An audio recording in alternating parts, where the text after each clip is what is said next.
Hi, I'm Avery Davidson. And I'm Kristen Oakes White. Thank you for joining us for This Week in Louisiana Agriculture, the only TV show bringing Louisiana farmers and consumers together every week. This week we're looking back at some of the big stories we covered in 2020. And Avery, as you know, there was a lot of ground to cover. It was like we put 10 years worth of stuff into a single year in 2020, starting with the plexiglass that's separating you and I, the Pinnacle Award won by the Louisiana Farm Bureau Federation at the American Farm Bureau Convention. You were there. I was there. And then Carl, Neil, and I, we went to Japan and Thailand. But you're not going to see any of those stories because it wasn't the big news. We had COVID-19, we had hurricanes, we had other disasters, and it's just been a crazy year. But probably the biggest news out of the Louisiana Farm Bureau this year was the retirement of Ronnie Anderson after 31 years as president of the organization. In June, during a very unconventional convention, Rapides Parish sugarcane, soybean, rice, and crawfish farmer Jim Harper was elected president. This summer, TWILA's Neil Melanson traveled to Cheneyville to check in on Harper's crops and introduce us to the new president. Jim Harper is checking on his beans at his farm here in Cheneyville. It's a critical growing time for them. Most of the pods have been set. All we need now is a couple of more good rains, and this crop will be made. It's a critical time for the organization he represents as well. Harper is the newly elected president of the Louisiana Farm Bureau, which is the state's largest general farm organization. As I talked with him at his 9,000-acre farm in South Rapides Parish, it's clear that his leadership skills started in the soil. I give a lot of credit to my success from my father. He was a big believer in, making the most economical crop you could, but not affect the yield. And that's what we try to do on our farm. We watch every penny, and that's what you have to do now to stay in business. Jim's wife, Debbie, remembers a time when things weren't always as easy. A rude awakening. We raised cotton in the very beginning and almost went broke raising cotton. Then he got into the soybeans. Family is evident on the farm here near Alexandria as both Jim's brother and children are involved in the operation. Since I was a child, I knew I wanted to be a farmer. I was born on a farm. My father was a farmer. I used to follow him around when I was a kid. I worked on the farm all during high school, after school, on the weekends and the summer. And when I got through with high school, I talked to my father about farming and coming back to the family farm. And he said, son, that would be fine, but first you have to go to college. So I went to LSU, I got a degree in ag business, and I came back home and started farming with my father. He retired a few years after that, and me and my brother Ross have been building the farm ever since then. One thing making things easier for Harper is the role Ronnie Anderson played in shaping Farm Bureau. While he says he has big shoes to fill, Harper says the organization's track record under his predecessor is a great help. Under his leadership, we more than doubled our membership because of him and the professionals he hired. We became a strong political force in the legislature. In addition to soybeans, rice and crawfish are integral to the farm. And while the cotton may not be around anymore, the sugarcane is helping the farm grow. The thing that I like best about the sugarcane industry, besides the great people that you get to meet and talk with, is cane is a stable crop. It's not affected as bad by the weather. In 2 years, Farm Bureau will celebrate 100 years as an organization. With his strong roots in agriculture, Jim Harper seems ready to grow until then and beyond. Reporting from Cheneyville, I'm Neil Melanson. Between leading the organization, a global pandemic, and his own farm duties, Harper has been a busy man, but is taking the new role in stride and leading well. And for that, we're all thankful. One more thing to add to Harper's plate was this year's unprecedented hurricane season. 5 storms made landfall in Louisiana, beginning with Tropical Storm Cristobal in June. Hurricane Laura made landfall as a Category 4 storm at the end of August, devastating coastal Louisiana, bringing ruin to both rural and urban areas. Water splashes with each step these cattle take. In the distance behind them, you see a home damaged by wind. This one shot shows you what Hurricane Laura brought to Cameron Parish: water and wind. But it does not tell the whole story. For that, you need a lifelong resident. I'm glad this picture made it. Like Cameron Parish Farm Bureau President James Bozo Cox. J.W. Carter's rice plantation. That was back whenever rice first came here. And you can see, looking at this down here in this area, there's no trees. This is where Cox's mother's home used to be. He just spent $20,000 converting it into an office. You know, it was built plenty to code. And we come here and you see it. There's nothing there to see because Laura's wind swept it away. You see where that wood is on the floor? That was the wall. The door was over there. Nearly nothing Cox has is where it's supposed to be, except his cattle. This land right here, we're 21 foot above sea level. He moved them here the Sunday before Hurricane Laura made landfall. Cox remembers that this land did not flood 15 years ago for Hurricane Rita. And if this ridge goes underwater here, you can kiss Lake Charles and DeQuincy goodbye. In the dry days before Laura's landfall, Cox cut and baled as much hay as he could. We put it in this hay barn here that was in back of me because we just started putting hay in it, and we figured that was going to be a good place for it. All filled tubing with a roof where wind could get underneath the hay. Everything's great. Well, we was wrong. This is what's left. You can see where that oil field pipe collapsed. We got the 2 tractors out this morning. My wife's car's still in there. I got to cut it out. My backhoe's in there and another trailer. You know, it's just, it hit us with some stuff that we was not expecting. Cox knows the only way to stay in agriculture in southwestern Louisiana is to learn from each storm. Take good notes of what happened and what you could have done to lessen it, which we did for Rita, so that helped some. And if you don't want to do that, I hate to say it, pack your stuff and leave, because we are going to be continually facing with this. It's a challenge. The Louisiana Farm Bureau Foundation Disaster Relief Fund paid for 2 semi-loads of protein tubs for cattle in those affected parishes. Bozo Cox tells me that helped more than 20 cattle ranchers in Cameron Parish alone. Now, as for rebuilding, Cox says workers are just now getting to repair his roof and that there's still debris in pastures all around Cameron and Calcasieu parishes. Still a tough time over there. Hurricane Delta made landfall just 13 miles east of where Hurricane Laura struck Cameron Parish. The community of Oak Grove took the brunt of both storms. The iconic scene of a helicopter landing pad on its side at a loading facility, well, that was a shot taken there. It's also the home of the largest cattle producer in the parish, Leslie Griffith and his wife Peggy. Their home and more than 1,600 acres were devastated in the storm. But as Neil Melanson shows us, they found some hope in the ruins.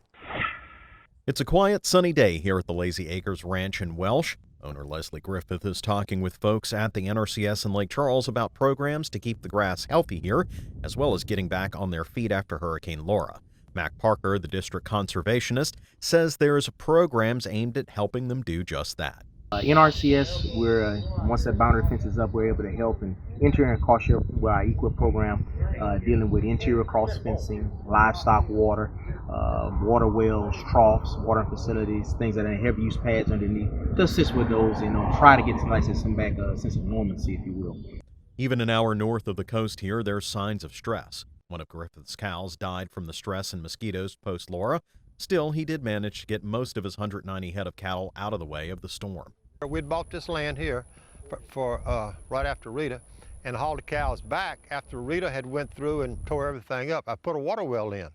Well, I come 3 years later, but the water well stayed, and I had to redo my fences. Laura's come down in my 600-acre winter pasture where these cows would normally be going to this time of the year. I went there the other day. I had a brand new set of cow pens I built in February. They're completely gone. and also the water well that I put in is gone. So now, right now, we don't have any fresh water down home. Everything is old, nasty, salty, muddy water. The story at his main ranch in Grand Chenier is much different. The main house was completely demolished in the storm and its remains strewn about the 1,600 acres here. It's damage that will likely be around a long time, as history bears witness. Here you can see a divot in a tree that was there during Hurricane Audrey in 1957, when an 11-year-old Leslie rode out the storm with his family on their makeshift raft made from the roof of their house. In 2005, Rita demolished this area, and Griffith said they were just starting to recover from that storm. This storm here was worse than Audrey, Ike, and Rita put together, because I didn't lose so many oak trees as I did this time. I've lost a bunch of these big old oaks that they'll never be replaced in my lifetime. Mark Norman is a soil conservationist with the NRCS. He says the recovery in this area for the soil alone will take many months, if not years. Be as responsible as you can be with the grazing, and if you have an extra pasture or if you can get hay, then you're going to need it this year. Leslie and Mark share more than just an interest in soil health. Both are veterans of the United States Army, Leslie of the Vietnam War, Mark of the conflicts in Afghanistan and Iraq. Leslie shared the pain of losing his dog tags during Laura, something Mark understood well. Mark says everyone in southwest Louisiana is getting a taste of what war is like, the damage reminiscent of his time in the service. This looks like Afghanistan. The people with all the wires down and, houses with the roofs ripped off, and then you have people walking around. I just felt like, a bomb went off. It looked like a bomb had gone off, and just total devastation. Still, there are signs of hope here. The once barren oaks of Oak Grove are starting to put out leaves, and among the rubble, another sign. As we were watching, Mark found something Leslie had thought lost. Look, I killed these in Vietnam. My uncle gave me this.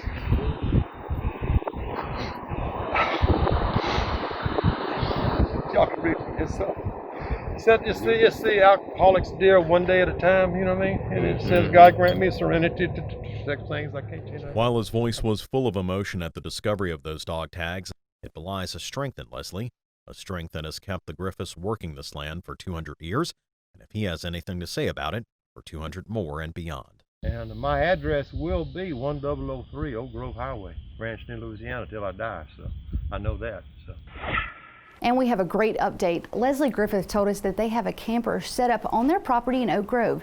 The school where Peggy teaches is back open, so she won't have a half-hour commute to and from their property in Welsh each day. We wish them and everyone in the wake of the storms this year a Merry Christmas, Happy Holidays, and definitely a better New Year.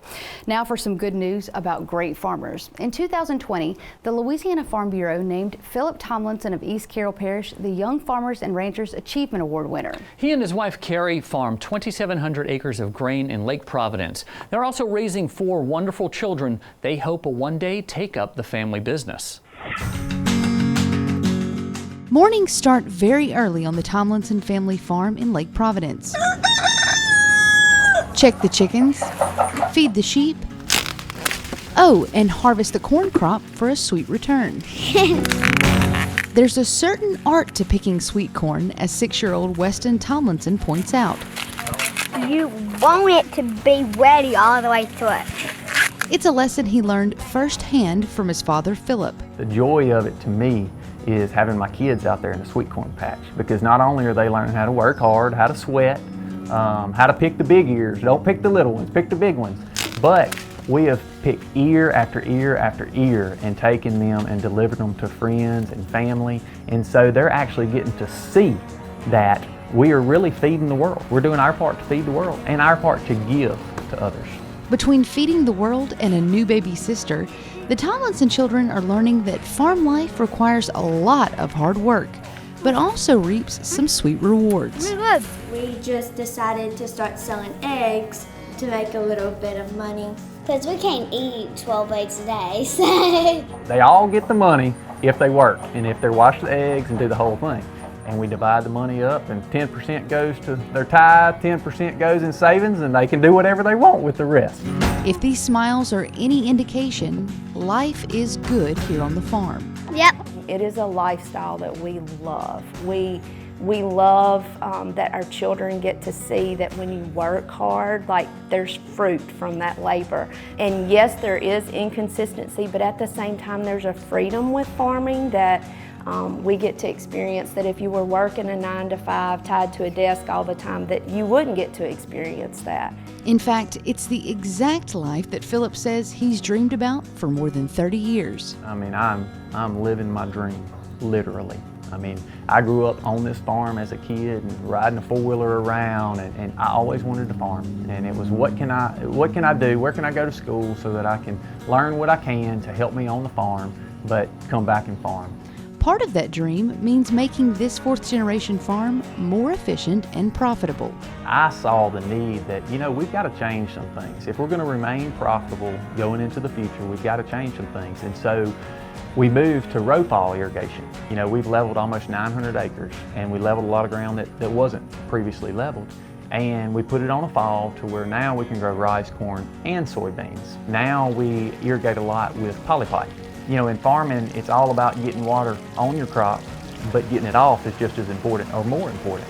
The row fall irrigation is a lot more efficient. We use less water, we get it on faster, we get it off faster, and so therefore our yields have really gone up. Managing this 2,700 acre crop in the field is important, but Phillip says it's the time he puts in crunching numbers behind a desk that's crucial to the success of their operation. Spreadsheets tracking everything from chemical costs to forward contracting crops, all our budgets, how much diesel we used last year, and all these things. It's not only to prepare a budget, but it's also to look back and say, all right, well, how did we perform last year? Where can we improve? And where can we be more efficient? Phillip is not only planning ahead for the next crop year, he's also building a better future for the next generation. That's what it's all about for me. I said I'm living the dream, and I am living the dream, but there's always things that you want to add to your dream. And my dream would be for at least one of my kids to come back and farm. It wouldn't matter if it's my son Weston or any of my girls. If anybody wants to join this operation, they have got an open door, and we will make it work.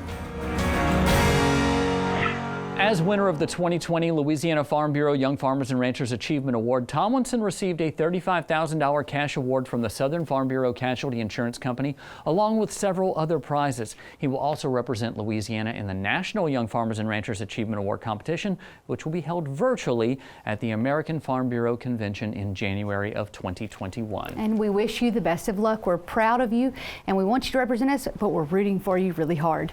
Still to come on TWILA, the much-needed boost we all need this year. But first, we head to Independence, Louisiana to revisit a farmer who's growing the next generation of agriculture. Stay with us.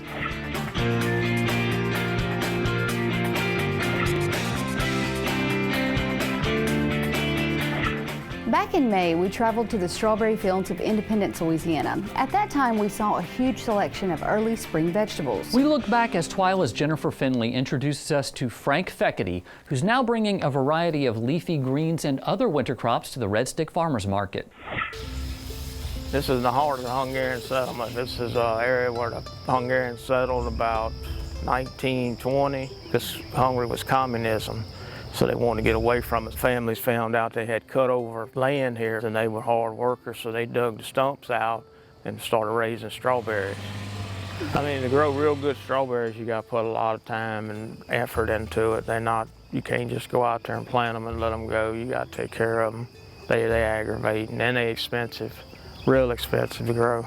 I don't know, it gets in your blood, and then ain't many people know how to do this kind of stuff, When you came down this road, it was all strawberry fields. And I think now there's about 5 in this parish, Livingston Parish. In the Tangipahoa, you got 7. So you got 12 farmers left. It used to be 200, 300 back in the day.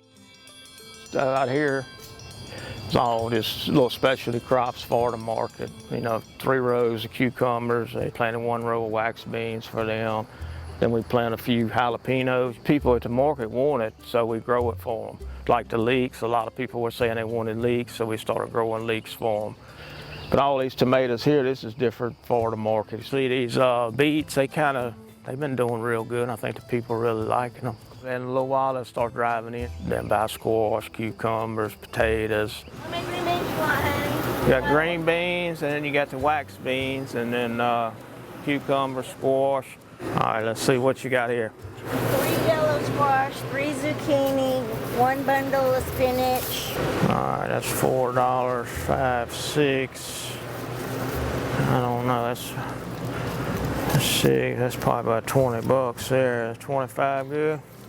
Sounds great to me. All right. I'm an agriculture teacher, 30 years. If this virus wouldn't have came in, I would be teaching them carpentry and safety. I mean, they learn a lot more if you've done it yourself and you show them how to do it. They learn a lot more, and they love it. If I was teaching, I'd be at school right now. Let's see, what's the day? Friday? I might would take off on Friday. But Jose runs a crew, and he knows what to do. I mean, when I'm in school, they get it all done. We caught you a lizard too. I do that at school. I catch them, hook them on my ear. Sometimes they bite your ear and they hurt bad. I'll be at school and I'll catch one, and the principal should be on the intercom. "Chad, Don, back there, you ain't doing nothing." I said, "Now I'm catching lizards." In the next 10, 15 years, it's going to be a food shortage, I'm thinking. Tell these kids at school, I say, you see this virus is hitting the people, but what happens if something hits the wheat crop, corn crop, all the vegetable crops? That's why you need to learn how to grow your own food. And they think about it. I'm always trying to get people to farm. They're scared of it. You might have to spend 200 bucks here for seeds and fertilizer and drip pipe. And they say, well, I'm throwing $200 away. They can't see that $200 is like an investment at the bank. You put $200 in the bank at 0.01 interest, what you're gonna get, 20 cents? If you put $200 in the field and you plant this in corn, then you might make 1,000 bucks. But you can't be scared to gamble. Well, I just love it, and it's good exercise, and the money's good. And I try to tell those kids at school, I said, you working at McDonald's, $8 an hour, that's okay, but you got land there, won't you farm, and you can plant mustard greens, you can make $3,000, $4,000. You gotta have the love for it, just like you got the love for your job, right? Fekete has been busy planting Louisiana strawberries for the spring and reports that, weather permitting, we should see them hitting the farmers markets in mid-March. Well, still to come on TWILA, we share what is quite possibly the best story, our favorite story to come out of 2020. We have a COVID-19 victory story, so stay with us.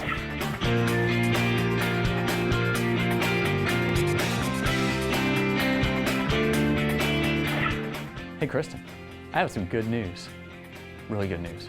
2020 is almost over. Hallelujah. And it's such a year full of so much bad news. So much. We're grateful for all of the uplifting stories we saw this year. You're right, Avery. We saw students team up with teachers to sew face masks for healthcare workers. We saw farmers and ranchers donate food to hungry communities. And we saw neighbors helping neighbors through a host of natural disasters. One of the best stories we shared all year long was retired Louisiana Farm Bureau President Ronnie Anderson's miraculous recovery from COVID-19. Anderson spent 78 days in the hospital battling this horrible virus. But on Wednesday, June 3rd, he walked out of Promise Rehabilitation Hospital in Baton Rouge, greeted by a cheering crowd of friends and family. This is the day we've been praying for, that Ronnie could leave the hospital. It's been quite a journey, quite the journey, I tell you. And as it turned out, he survived it. He is truly a survivor, and as people have said, he's a tiger at heart. Ronnie's wife, Vivian Anderson, says she's grateful that Ronnie won his battle with COVID-19, but urges people to remain vigilant when it comes to this deadly disease. It's a very, very serious illness. It's an illness that almost took his life, and for a few days there, we really weren't sure what would happen, and thankfully the text went out and the Farm Bureau people came to the rescue, as well as hundreds of other people with prayers. And when we said that Ronnie was very sick and he needed a miracle, he got a miracle. And I think Ronnie has come to realize now more than ever, how short life can be and how it is, and that you need to make the best of every day. He tells me that all the time. We're going to do some things that we haven't been able to do because he wants to get back into the action of living. Vivian says the Anderson family could not have survived this journey without the support of the Farm Bureau family. We've just been overwhelmed and humbled with the love that we have been shown, not only by people we know, but hundreds of people that we don't know, but who the Farm Bureau family knows. It has been truly amazing to realize, even more so at this point in our lives, what the Farm Bureau family means. And it's a lot of love out there, just a lot of love. I thank y'all so much. We couldn't find a better group of people anywhere. I love every one of you. Love you too. It's been quite a year for the Anderson family, but we're happy to say that Mr. Ronnie is getting stronger and better every day. He's enjoying his retirement on his farm and especially is happy to have more time with his family and probably more time with his horses too, if I had to guess. Definitely. Well, that does it for this edition of TWILA and for another TWILA broadcast year. Over the next few weeks, we're going to bring you encore presentations of some of our favorite shows while we enjoy some time over the holidays with our families. While we were enjoying a little time with our families, please remember the farmers and ranchers who never get a day off regardless of the season. That's absolutely right. For all of us here at TWILA, Merry Christmas, Happy Holidays, and we hope you have a joyous New Year.